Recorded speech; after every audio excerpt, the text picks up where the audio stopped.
and welcome to the God is a Geek podcast. My name's Adam Cook and I'm your host, and that friendly doff of a cap means it's episode 463. And with me this week is Mr. Christopher Hyde, who is... How are you feeling, Chris? Are you all right? I'm good. I'm really happy to be here. Okay. I'm looking forward to the discussions today. I think they're going to be good. Yeah, Well, I'll wait until I've introduced the other person. I've just noticed something about you, and we'll come back to that in a minute. Back this week, like the Renegade Master... No, I can't remember the lyrics. Adam Carroll, hello, mate. You all right? I am great. I am delighted to be back here. Good. Back to what I was just about to say. Chris, you've got hairier arms than I thought you'd have. Oh, wow. Have I? What? Maybe it's just your left one.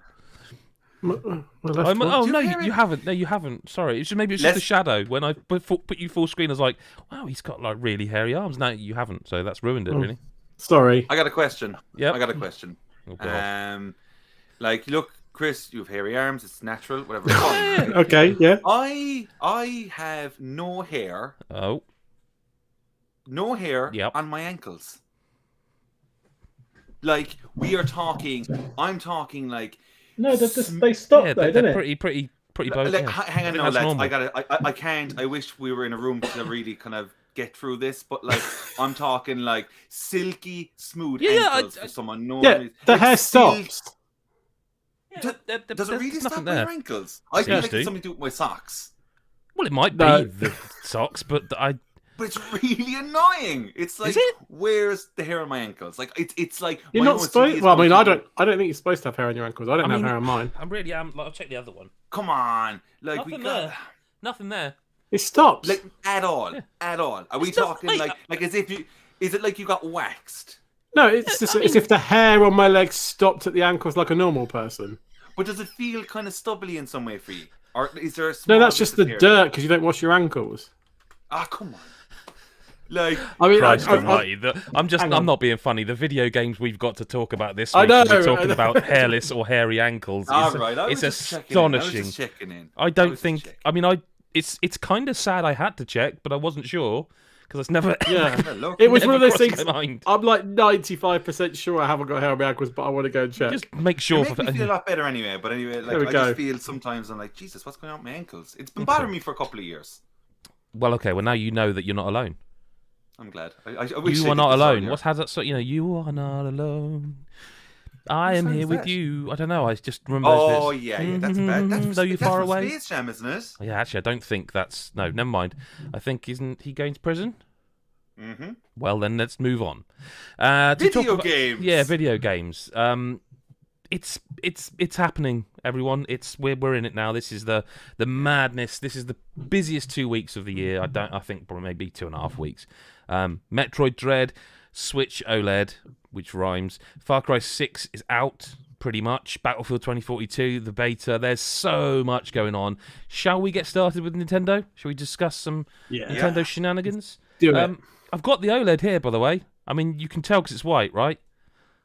You know, I mean, this video form, it's off as well. Like, you can actually see what people look at yourselves. So you can see yourselves. See me. Look how clean it is. Wow. Apart from that weird with my hairy arms.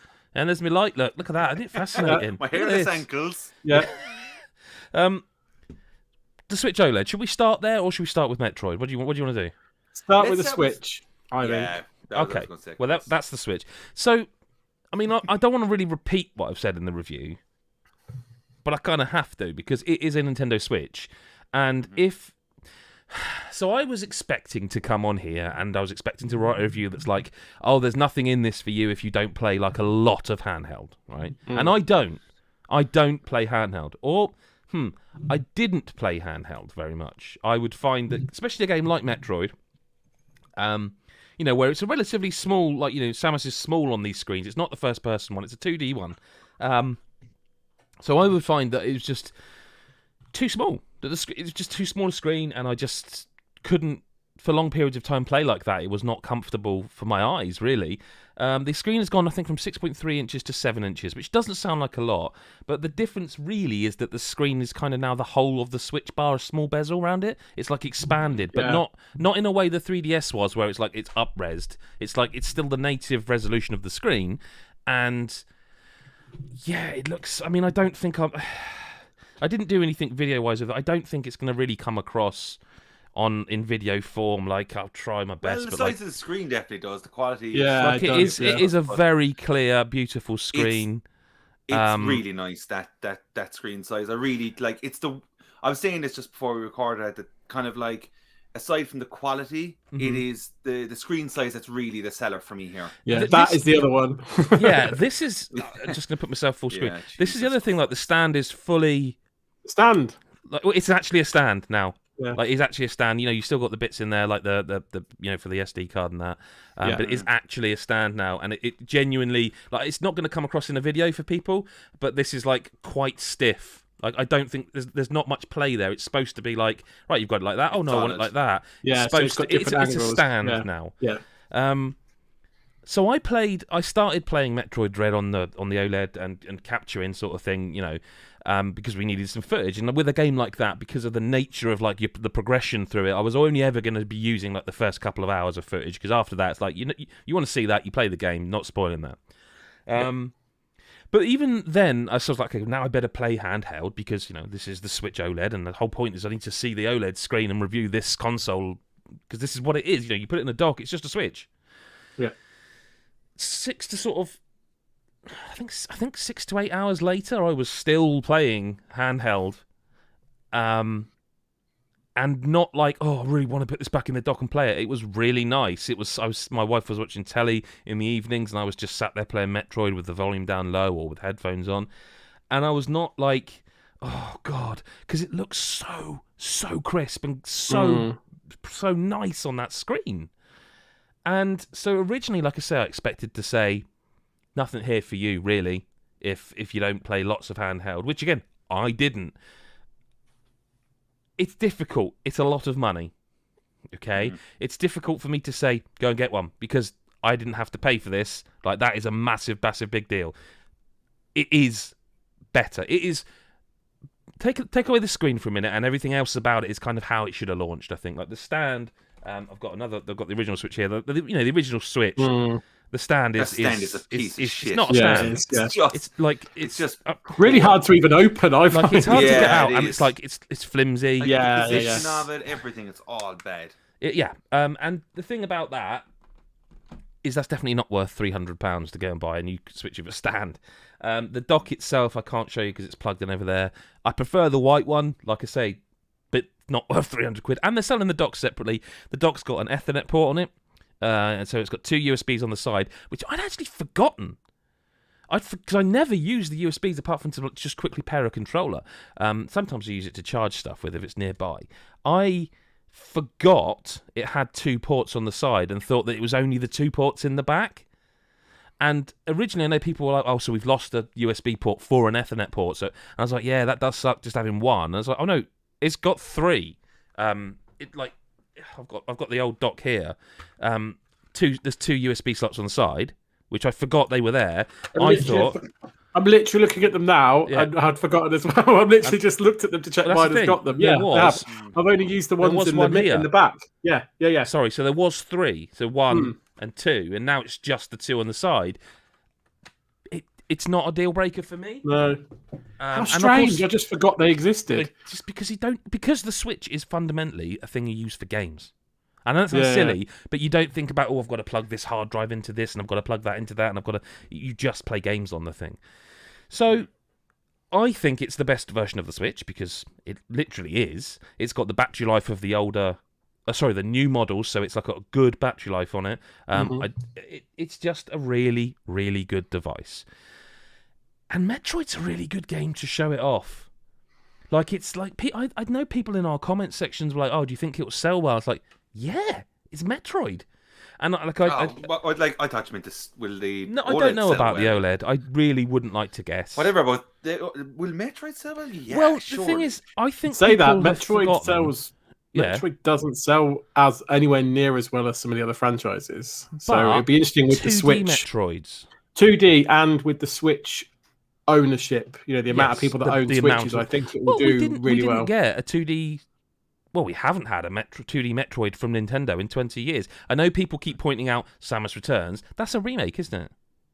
Yeah. Like that is not a new game. Good one too. It's a good game, but it's not a new canonical entry into Metroid 2D series. This one is, and I'm not going to spoil anything here whatsoever. You do, I'm going to get really angry. No, I won't. But what I will say is that because I saw this as it's Metroid Dread and it's developed by Mercury Steam, who did Samus Returns and they started doing Metroidvanias for Nintendo with Castlevania, Lords of Shadow, Mirror of Fate, which I liked and a lot of people didn't. Yeah, but I didn't think it was like amazing, but it was decent.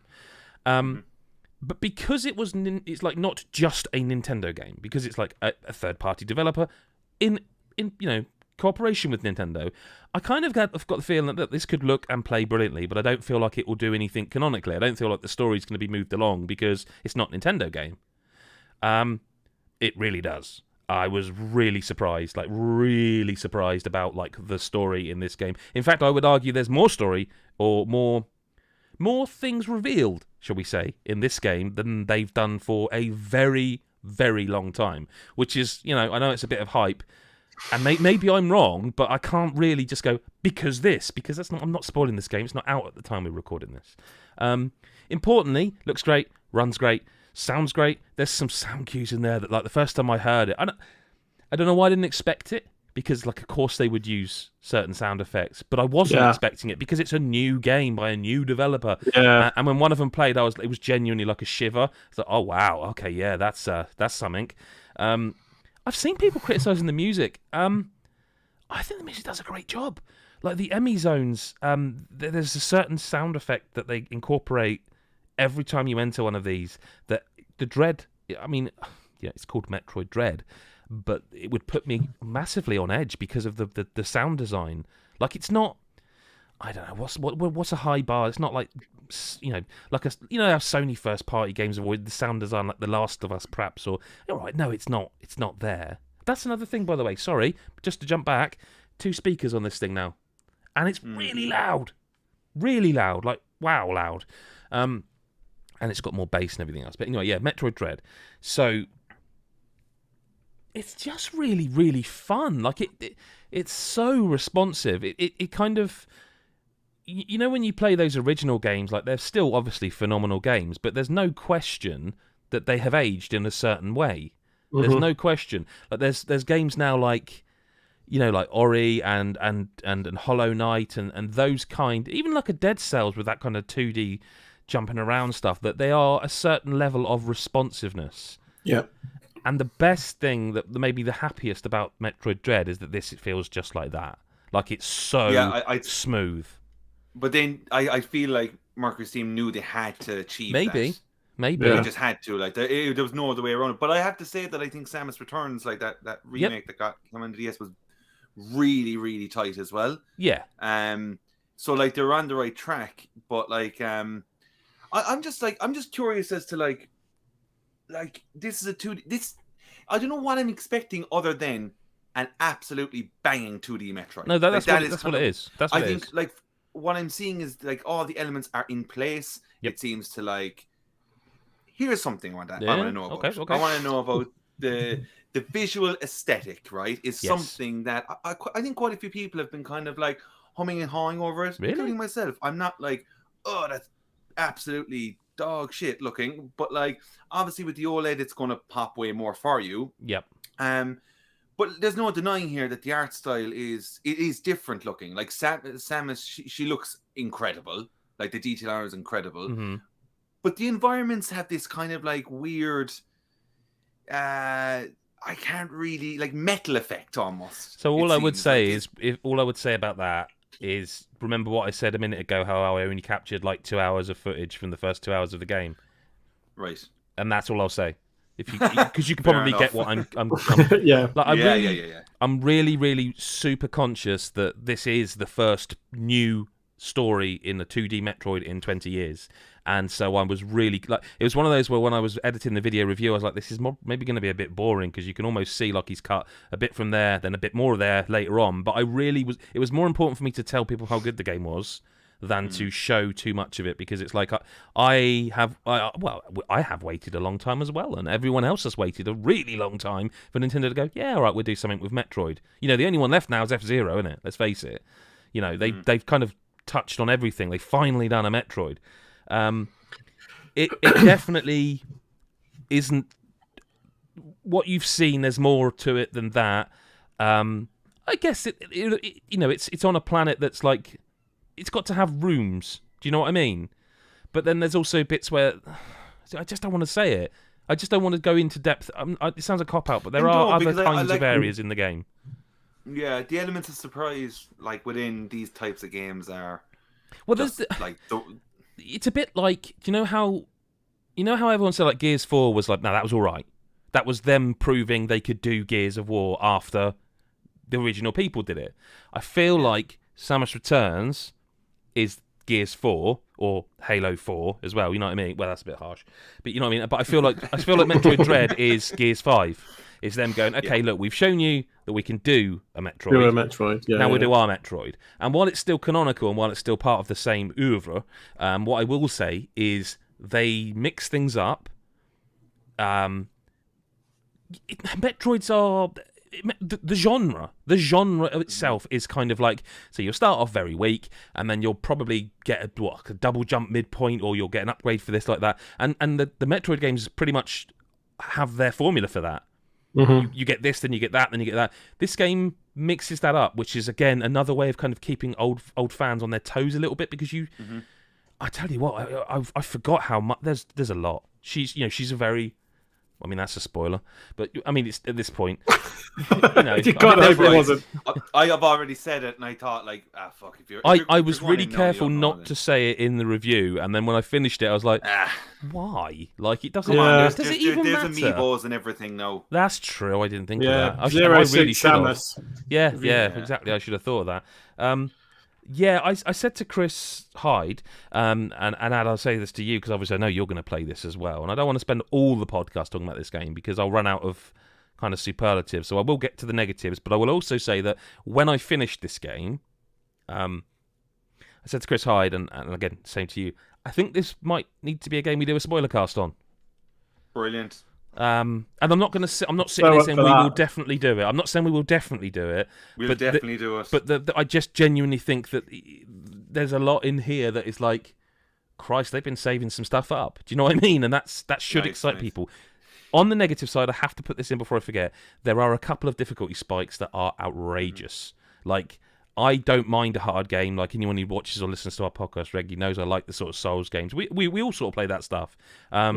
I'm not against the challenge, but there are, I would say personally speaking, there were two specific spikes that were, one was rough, one was brutal.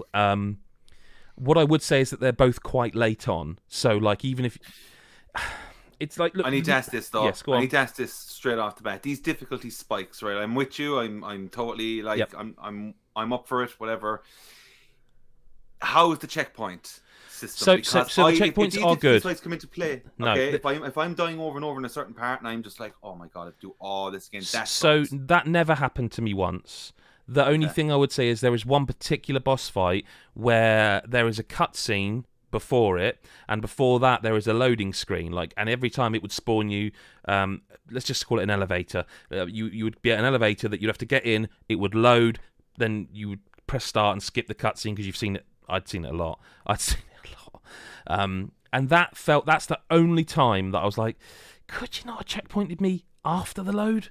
That's the only time. The rest of them, it's kind of weird because it does that whole thing of you have to save. Like, you know, you have to go to a save point. Yeah. But if you die on a boss, more often than not, it checkpoints you outside the room or a couple of rooms away. And I found that really odd because I'm pretty sure in the whole of my time with it, only one time I died, I actually went back to a save point. So I felt like that was I quite liked that. Because it doesn't but it really kind of, what's seem the point necessary. of the save points? Well, I think the point of the save points is to remind you that there are save points, if that makes sense. Because I feel like if you quit out... No, because that's in the game, isn't it? That's you mean like a soft save and a hard save I think kind of so. thing? I think so. Okay. I mean, don't get me wrong. It didn't show me a save count. It would have been in the hundreds because every time I went through a room, I saved. Yeah. Even if I had low health, it's like, no, I'm still saving because I don't want to die. It's just a terrific video game. Like I wanted so badly to say to 10 out of 10, but I think some of the spikes will send people packing. I really do. I mean, I really came close. There was one session where I was just going at this boss over and over again, and it got late on, and I was like, I have to stop. Not because I needed to go to bed or anything. It was like, I have to stop now. I come in the morning, and I nearly did it first time, and I was like, do you know what? What it actually have ended up doing is I didn't have to, but I went off and found some more missiles, upgraded my counts, I guess, my missile count, my energy count, and I went back and then I did do that boss first time. So there is always that option, but I was panicking because I felt like when I did that, I spent like an hour and a half just collecting, and I felt like if I hadn't done the boss then, I'd almost exhausted. I had really rinsed the map dry of all bar the, I was like 70% on every area, and it's like if I can't do it now, I'm at basically grind point where I've got to, because there are some bits I still haven't worked out how to unlock, because that's a Metroid game, isn't it? Mm-hmm. I saw people complaining about the length, and again, I was a bit like, have you ever heard of a Metroidvania game? Which way were they complaining? Too short for a $60 game. It's like, are you joking? But the whole point of these games what did you say finish about them and then play them again, and like you play them again and then again and again, and you get quicker and get higher percentages, and like, yeah, I don't know, not for me. I thought it was longer. I think the hour count I got, I don't think it counts deaths. I think it counts actual time that because if you die 10 times on a boss and you haven't done a hard save, yeah. You know what I mean? I don't think it's counting that playtime. So I think I might have spent an hour and then died, but say I spent 30 minutes on one boss and kept dying, I don't think it's counted that 30 minutes. I think it only counts it if you hard save. So I don't know. Is it yeah. Go on. Just before we leave this, is it too much to say about this stalking? No, I can absolutely. Do you know what? That's absolutely relevant, because I think people were worried from what the Nintendo has shown quite a lot of this game. There's a lot, and I think this is a part of the game. I'll be honest. Yeah, when they first showed that, I was like, "Is that the entire game?" Because, no, it's not, and that's the thing. Not even close. It's not. It looks like a 2D Alien Isolation's going on here. Yep. I've seen people liken it to like Mr. X. Resident Evil. But it looks so intense. It is. Like it seems to be super on you all the time. So I don't want to spoil too much, but let's just say they're called Emmys, and they are a specific part within the map. They don't leave that portion of the map. You always have to go through it. Like, don't get me wrong, the map's brilliantly designed. It's very, very well done. It is designed in a way that you have to go through it, and they respond to, well, obviously they can see you, but they respond to sound. So I found myself like going footstep forward, like that, just a little bit, and eventually I wouldn't say you lose the fear. You can beat them off. Oh Christ, sorry. You can fight them off. The parry thing from Samus Returns, that's in this game, and the parry thing here, so good. The parry window to knock an enemy off you is brutal. It's so, like, there are probably people that will be like, what are you talking about? It's super easy, but I've not heard anyone say it. It is like, bang, it's so quick. And when you do it, you feel like a badass. But the trouble is, what that does is you knock it off and it sort of freezes like that, and you can slide under its legs and run away. But often you do it and you're like, shit. I've got a window, and then you just literally, go for its leg, and you just absolutely leg it. I don't know if I want to say any more than that. I will say that there's some very satisfying stuff, and that those bits do not outstay their welcome. So excited, and are genuinely some of the best bits. That's all I'll say. Special edition tomorrow to pick up. Yeah, one question we've had in the live chat is, how's the difficulty compared to Cyber Shadow? I'm happy Nintendo's releasing a game that gets hard in spots. The thing is, I think the reason I call them difficulty spikes is because every other boss battle I would do within a couple of goes, maybe 5 or 6. So that gives you an indication of how we're notching. The notches are going up here. What I would say is I didn't say this in the review, but I can say it in the podcast. In the way that in a Dark Souls boss, you don't or something like a Super Meat Boy, you don't feel cheated because it doesn't feel like, oh, right, I see. You know what you did wrong. For example, this boss, right? He's got 4 moves, and I know now because I've died 5 times and know how to dodge them all. It is about executing that properly, not messing up, not getting sloppy and getting hit in the face with a phasor beam or something, and it wipes your health out. It's your fault if you die. I never felt cheated. I felt angry. I felt angry because I was like, you can do this. Yeah. I mean, Chris will tell you the text messages. Before I finished it, there was a moment where I was like, I'm not sure I can do this, because I had been banging my head against this brick wall. And I was like, I really don't know if I can do this. And I did. And I wondered if from that moment I would be like, okay, it's 10 out of 10. It was just one of those where it's like, for someone myself who's played difficult games for a very long time, that particular boss for me, it was just, there were just a few too many attempts, if you know what I mean. And then I went back to have another go and did it again, and I couldn't do it. And I'd just done it. I thought, I went back and tried for my save again, and it was still too hard in certain sections. People will probably find it really easy, and I'll just be crap. But, it is what it is. Let's move on, because I have spoken enough and need a drink, to a game I have played, but we're going to allow Chris Hyde to talk about, and that is Far Cry 6, which is available. We've played the final version of the game. We've played some hours in co-op, Christopher. Yes. Reviews on the website from Chris White, 9 out of 10. Yes. He's not here to defend himself or No. defend the game, so over to you. This is going to get interesting. So I think it's an interesting one. We literally streamed some more last night live, and I think with Far Cry 6, first of all, there's been lots of talk about this. It's Far Cry again, and I think people, there's not a lot in here that's revolutionary from what people I think were expecting from a Far Cry game in terms of sprawling maps, liberating areas, that kind of stuff. But me and Adam played a bit of co-op, and I will say I think this game is infinitely better in co-op with someone else teaming up and having a laugh. I think in single player there would be people that go, yeah, no, I'm up for it, but it's just much more fun taking on forts or areas you've got to liberate with a mate. But it has got some new ideas. You've got this Supremo backpack, which is essentially a thing you can customize to different types. But essentially, it's like a thing that you carry around on your back, and it's like your special. You press like the shoulder buttons together, and it's got a recharge timer on it. And the default one is it literally just fires a shed load of homing rockets at any enemies on the screen that it can find, which is quite satisfying to do. Very dangerous to do if there are no enemies on screen, because then it just homes back and shoots you in the face, as I discovered and killed myself whilst playing with it for the first time. But there's things that you can customize, so you can find different types of Supremos, some that do like EMP ones, and I think you found a different one as well, Adam. So there's things you can unlock as you go.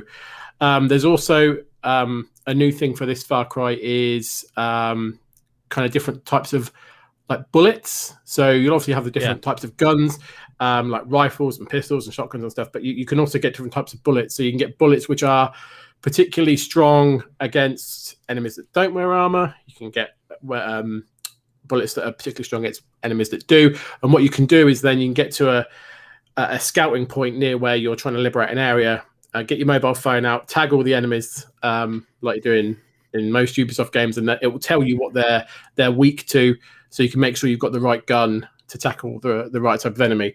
What I will say, it feels like that mechanic is a nice idea, but I don't find myself switching out guns depending on who's in front of me. I'll stick to the guns that I like. Adam, for example, has got a shotgun that causes to set people on fire.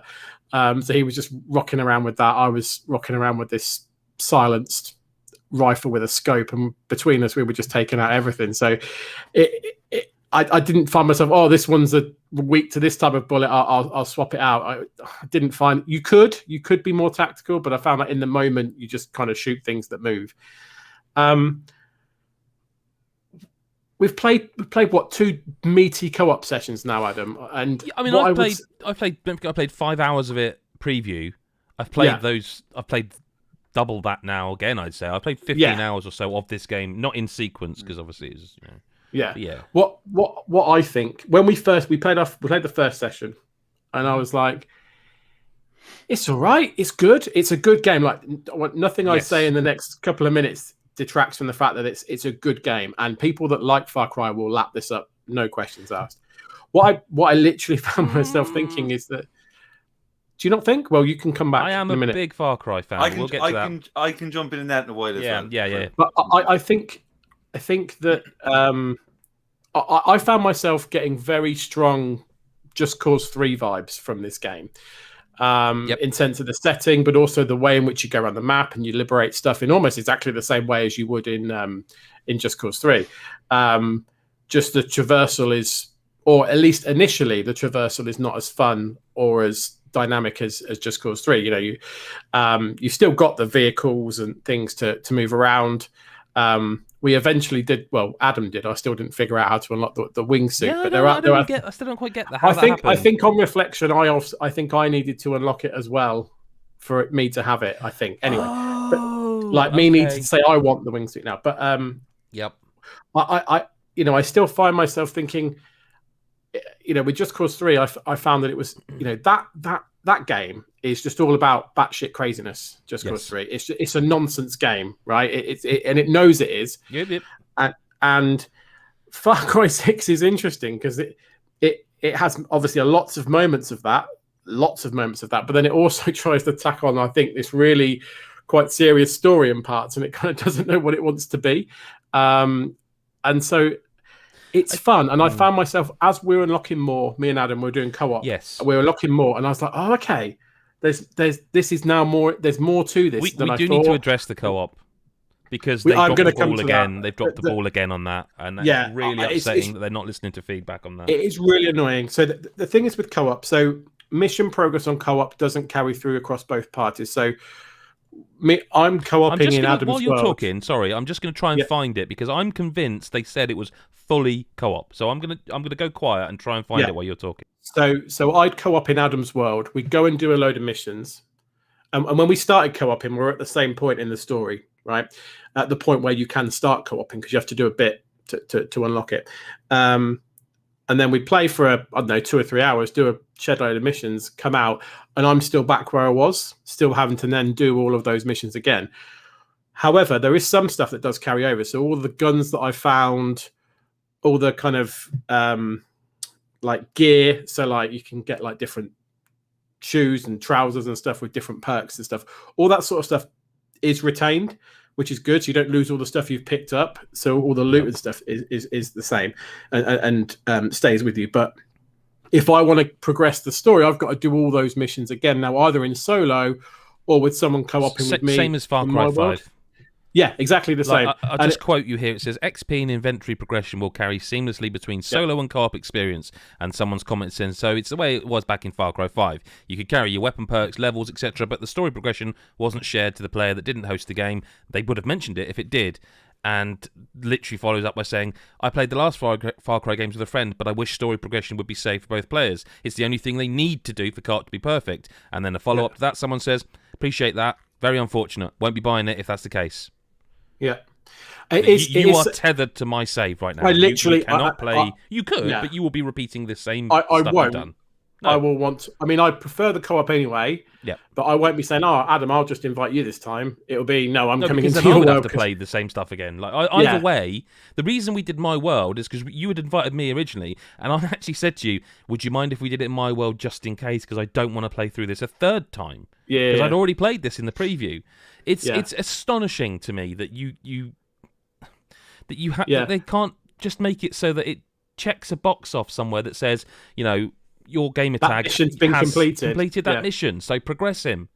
It's astonishing that that's still the case, and it's really disappointing. Because I get that there's story beats and stuff and if you just done some random stories in the future, I get it, but I still feel like there should be a way of going, okay, show me the cutscene before the mission, and then just auto complete it because that I've completed it or something. But what's the point in the game being co-op? Because now I can carry on playing my world, and then in a week's time invite you into it, and I'm tooled up and got everything in the game. You come into the game and you're like, sorry, what's going on?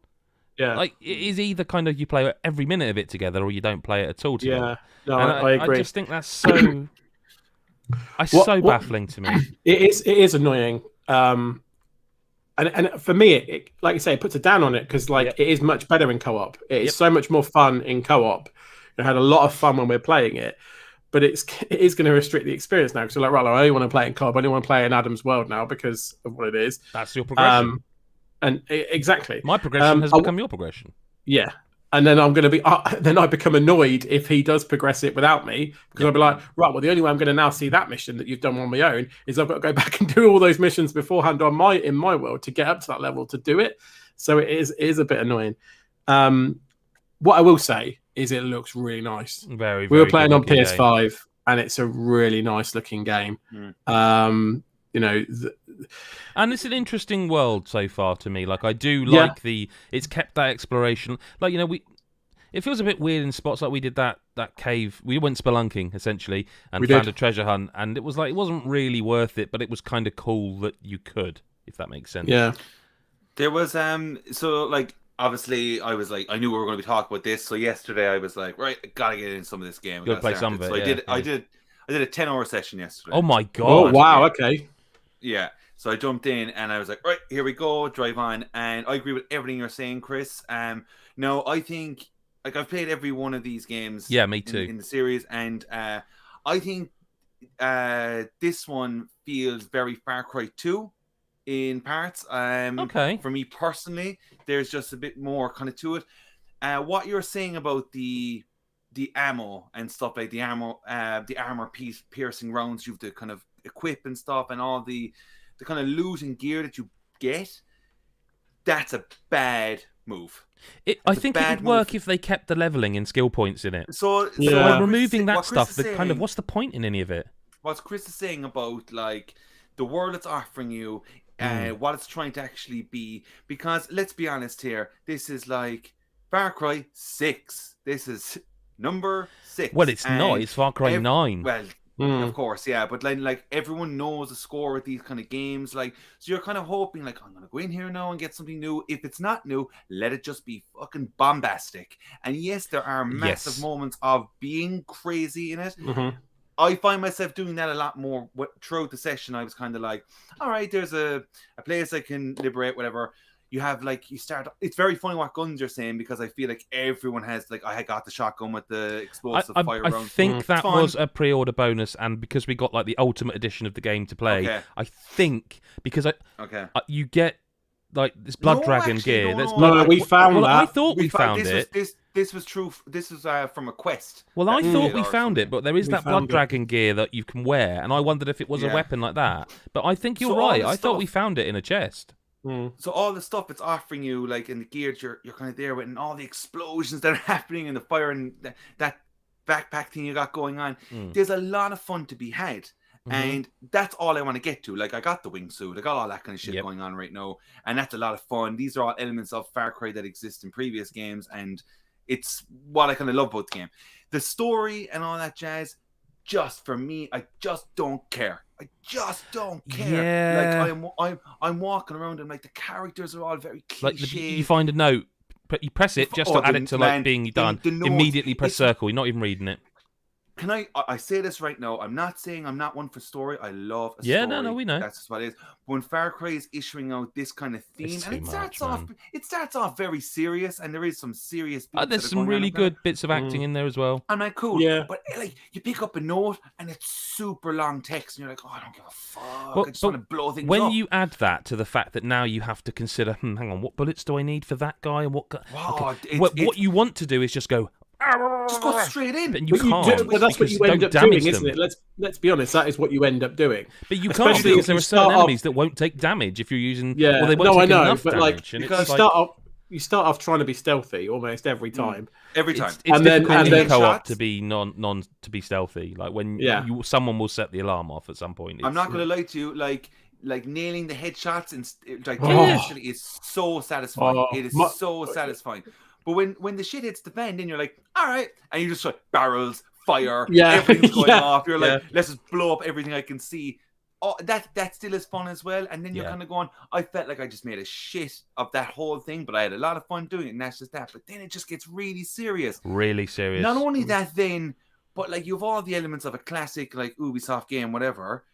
But then like there's a particular part where you go to this camp, and then it's just like bang, bang, bang, bang, bang, bang, bang, icon, and then it's just like all these people to talk to, and you're like, oh, Jesus Christ. Can I go and ride a horse into a fire? Can I just shoot all these kind of wildly into the things, and sun? then you're like having to like you take out your phone to read the camp, and I like don't get me wrong, for a lot of people, they might enjoy that kind of aspect, but when you're kind of playing a game that you know straight up is going to be 30 to 40 hours long, it's the most Ubisoft of Ubisoft games. Like 100%. And I think, and I've said this before, and I think you said this before, Ad. This is a series that needs a rest. When I previewed it, I thought this was going to be kind of the Assassin's Creed, not reboot, but reimagining when they made it into like a more of a RPG, didn't they? I thought this was going to be that, but I played like 2 hours of early game, 3 hours of late game, or whichever way around it was. So I didn't really get an impression of the flow of the game. Playing it now for real kind of thing, it's just Far Cry. But you've all the elements in as well of like, certain areas are leveled and you're not that right level yet, so don't go there because you'll get destroyed. So it's all the things you know already. Removing progression for me is a massive mistake. Like you level up, but all that doesn't do anything really, does it? Not really at all. Just the numbers gone up. There's no. Oh, you've got a perk point now, and you can unlock. I don't know. And it just throws way too much. It throws way too much with all the mods and stuff and the weapons. You're kind of going, just give me some cool ass weapons. There's so much of it. So much of it. Now that sounds like being super downer. Like as you're saying, Chris, the game looks a good game. Fantastic. It's a good game. And this is the thing: the draw distance of these worlds are stunning. Like it's just like you can see it's so crystal clear, and it looks like an absolute laugh to go around. And I definitely like want to play more, but there was moments where I was like, I'm not enjoying it. No, I'm going to take a break. And then I go back to him like, I'm having great fun now, and then I'm not enjoying it anymore again. And that's what happened. Like with me and Chris, like the first co-op session when we finished it, I was like, yeah, I think that's me. Yeah. And I don't mean on this session. I mean, I think I'm done.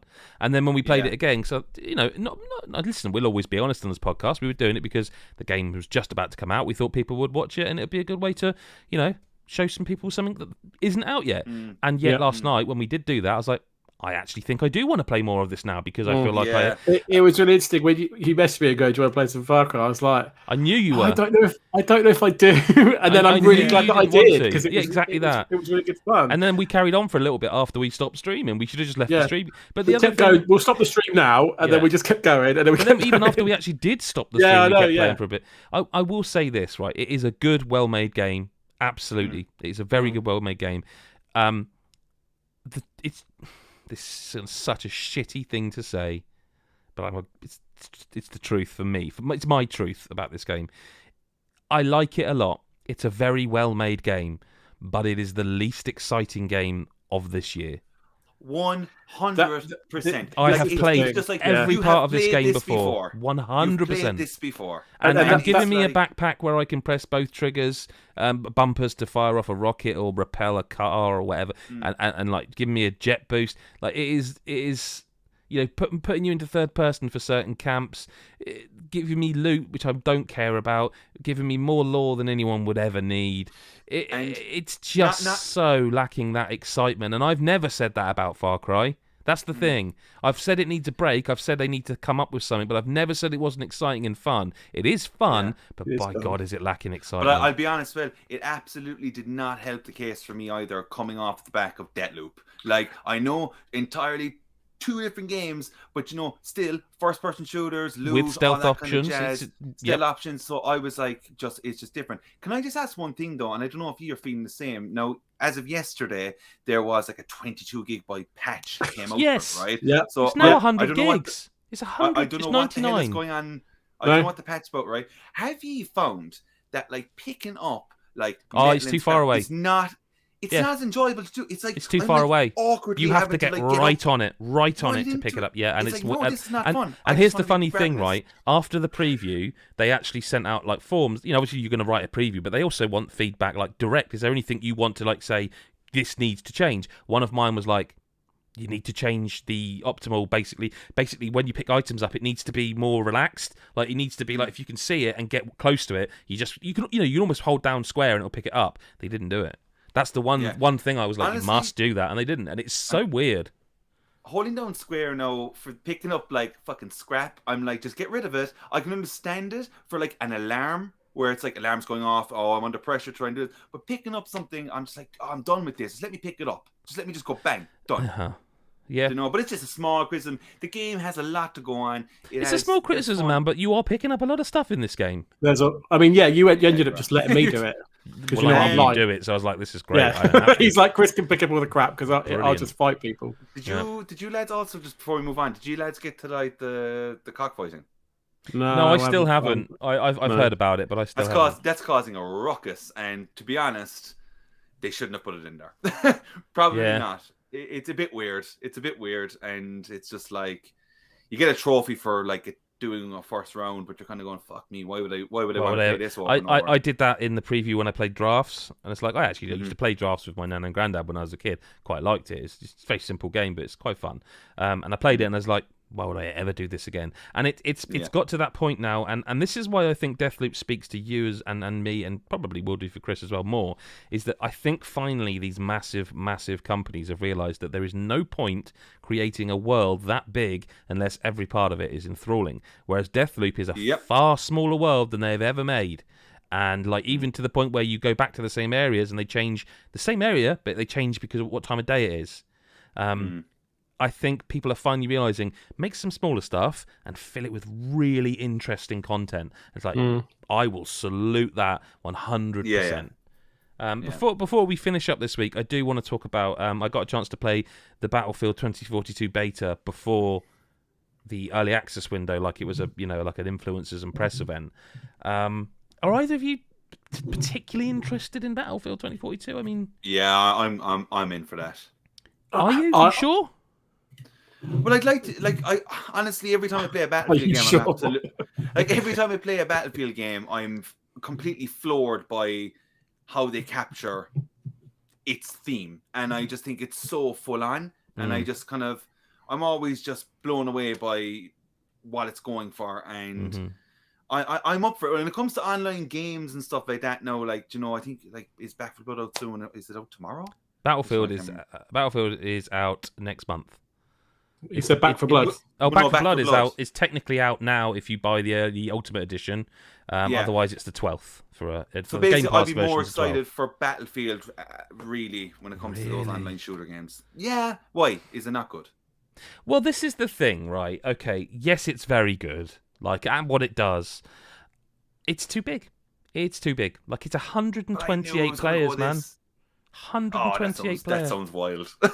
That sounds wild and warlike. Personally, I'm just like, I'm up for seeing all that carnage happen in a war game. I didn't see an awful lot of carnage. I just saw a lot of people one-shotting me from behind or from a vantage point I wasn't aware of.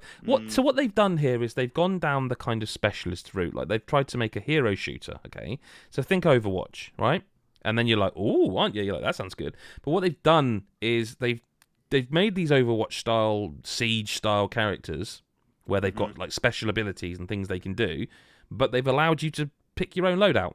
So while the grapple guy has got the grapple, and while the medic is she starts with a gun and she's got a pistol and a medic pistol, if you want, you can also equip a sniper instead. You can change on the fly. There's what do they call it? Is it the T bar? I forget. They've got a bar you can bring up and you can literally customize your gun while you're in the middle of a battle, right? So it kind of means you've got all the tools you want whenever you are, whatever you're doing. And if you're any good with a sniper, just forget about it. And there's a character who's got this thing you can get a ping when someone's coming up on you. So imagine that as a sniper. Now you can just sit there camping the whole time and it'll ping you to tell you if someone's sneaking up on you. So it's going to make the better players even better and the people who just want to have a bit of a laugh. So the thing I liked about Battlefield is that it was different. I felt like with Battlefield, the games, I would play them and enjoy them because I felt like they required squad play. It wasn't an option. You didn't have to. You didn't literally have to be in a squad as such, but you were punished if not, because they required the medic to be there laying down the health packs to heal you up, and the assault guy to be chucking down the ammo, and they required you to stick together and play as a team. How do you do that in a 128 player game? How do you do that? You know, I mean, I feel like it reminds me a bit of not the early days, I suppose, but the past with FIFA and PES. And I feel like this happened with Call of Duty and Battlefield. Like, Call of Duty added, like, big maps, didn't they, and Battlefield-style modes. And Battlefield now has reduced, like, the time to kill so you can put someone down really quickly, like Call of Duty style. And do you know what? I feel like along the way they both lost their identity because of it. Like, neither one stands apart from the other now. Like, yes, Battlefield's got these massive maps and enormous player counts, but playing the game doesn't feel like Battlefield used to me, what I enjoyed about Battlefield. Now, that's not to say it's a bad game, because it's beautiful. It is absolutely astonishing. Oh, I'd say it looks unreal. It is unreal. And but you can even just call down a vehicle from the sky. Like, you know, you can literally pull up your wheel. Warm, man. Yeah, I guess. Just like a sudden vehicle drops out the sky, and like, I just found I was playing. It felt like I was playing COD. I was just dead. Wake up, look around, dead. You know. Can you kill somebody with dropping a vehicle down on top of them? You can kill someone with a grappling hook. Like, you can kill him, but anyhow, like, it's one of those games where if I was the person reviewing it, and I'm not and won't be, I would absolutely give it a high score, I think, because it is a phenomenally... I mean, I've only played one map, like, that's what's in the beta, and I think 4 of the specialists out of... Is it 9? I'm not sure. It's an incredibly beautiful game. It's a really mechanically sound game, but it feels like, to me, it's veering quite far away from what I liked about Battlefield, and with my aging years, I don't feel like I'm any good at it, and... yeah, well, like... Not say that to you, like, but I'm that person. Like, for me, Battlefield. Yeah, but there's no single player for me to get something out of this with. This is just a multiplayer game now. This is their service game now. But I'm just going to be down for the destruction and just the level. Like, I'm going to play these maps probably and just be dying, and then be like, oh fuck. But I feel I love the intensity constantly of like being trapped in some like building and it's just crumbling all around me, and I'm like, oh didn't my see God, that at all. Not once. You know, didn't see that at all. No. That's the thing. I was a little bit taken aback by how there wasn't that much destructibility. I'm sure there is. I just look. It seems like a very good game. It seems like a very well made game, a very good game. I just don't think it's for me. It's. I remember, like I said, FIFA and PES went through this period where like one would see something the other one did, and we're like, I'm having that, and they would just crib the bits that other people really liked about them. And I feel like we are now in that period with Call of Duty and Battlefield as well. And I just personally feel like both have lost their identity a little bit. Like, both have very well made games. They sell gangbusters. It's not a surprise that they do. I just feel like I want a bit more soul. Like, I don't understand, for example, like it really bothers me that they've gone to the trouble of creating the lore for all these specialists, and there's no single player. Like, why have you done that? Why have you bothered to create all this lore for a multiplayer game where you literally kill everyone all the time? All it is killing. There's no, that's what it is.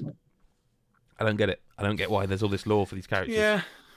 You're not going to do like Overwatch CGI shorts, are you? You're not going to...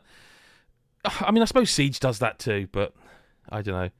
I like I say, again, the game looks out of this world good. It was. I should remind people that on the old generation of consoles, it's only 64 player. It's a mammoth. It's a mammoth game. Only 64. Oh, I know, yeah. Only 64 people. Yeah, it's not even worth it. 128 players. 128. It just feels too much, and I feel like it may have just been the session. A lot of these people were influencers who are like Battlefield influencers, so they will be very good at the game. I don't know. I would like to try some more than actually go. You can see on the video now, like you can literally just assign a point and just drop a vehicle out of the sky. And to me, that is a little bit peculiar. Bit Metal Gear almost. You know what I mean? It all feels good, like I say. It all feels good. Mouse and keyboards I was playing with, obviously. Can't speak to the controller. It all feels really good. I enjoyed mechanically I enjoyed it, but I didn't come away going, God, that was fun. I really had a lot of fun there. I come away going, I don't know if there's much point me ever playing that again because I'm just going to get killed over and over again, and I could be doing something else. And I know this is their big map. That's a big map you're looking at. Mate, it is enormous. Whoa. But that's the trouble. Like I say, that's it's an impressive technical thing. But I can't even see where people are shooting me from half the time in it. I'm like, where am I? What's going on? It's just chaos. It is chaotic. That's the thing. That's the thing that like I kind of get a kick from. It's just like there could be anyone anywhere watching me from such a distance here now. So even considering this, that's what always impressed me is the scope and size of these maps. Yet every move is crucial. It's like you see shelter right in front of you, you're like, oh, I'm going to go for this and hope for the best. And you see someone trying to shoot you from miles off. I do think I would enjoy it more were we three playing together and like a couple of us were medic. Yeah. And I feel like we were sticking together and chatting. I think I would have absolutely enjoyed that more. To be honest, that's the only time I'd ever play Battlefield. Exactly that. And I just, I've become acutely aware of time, these days. And I just, see, Adam, I'm the opposite to you. Like right now, I've got Back 4 Blood installed, ready to go. We'll talk about it on next week's podcast, I'm sure. And I am like, I'm dying to play that, because I know what that is. I know the scope and scale of that game. Whereas this one is just anyway. I don't want to bang on about it too much because it's a beta and it's a bit unfair. Next week though we will have a chat about Back 4 Blood, and I'd like to try that new Hot Wheels game. I've got that installed. I hear really good things. I'm hearing good things about that. Kind of liking it. Yeah, I'm hearing good things, and I'd like to get some time with that. Yeah, definitely. It looks like take it for what it is, and apparently what it does very well. Yeah, an arcade racer in this day and age, you'd have thunk it. But yeah, no, I'm well up for that. I did mean to play the Halo Infinite test this weekend, gone, and I didn't get time.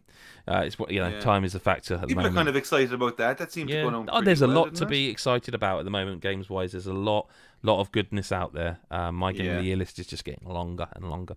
And on that note, if you enjoyed this podcast, do make sure you subscribe to the channel if you're watching via YouTube, or if you're on iTunes or any of the other things, or Spotify. Make sure you hit the love or heart button, or whatever it is, and make sure you rate us in iTunes if people still do that. Wherever you listen, watch, or indulge in our content, make sure you give us the old, the metaphorical thumbs up, but also the actual thumbs up in whatever software you're using. You can go to patreon.com/GodIsAGeek, and you'll find stuff we do behind the scenes. You'll find access to new series that we've started. I do like the Mario Maker thing. They get that a week early. There's a pilot of a new show called Never Played, and that's all I'll say about that. That stars him, Mr. Chris Hyde, and myself, but him mostly, with the hairy arms there again. Can we give him a complex by the end of a podcast? Yeah. No, they're not at all. I'm just sort of saying. It's just because you're always wearing long sleeves. Yeah, there we go. Yeah, there you go. No, they're fine. Give the people what they want. Do you know what I mean? It's not your ankles. Yeah, that's it. Yeah. Give the people what they want. Yeah, patreon.com/GodIsAGeek. Follow us on social media. And that's about it for a week. Apart from to say thank you to Chris and Adam for being here, of course. Thank you. Sir. And to everybody else, we will speak to you next week, hopefully, or whenever you choose to listen. Bye-bye for now.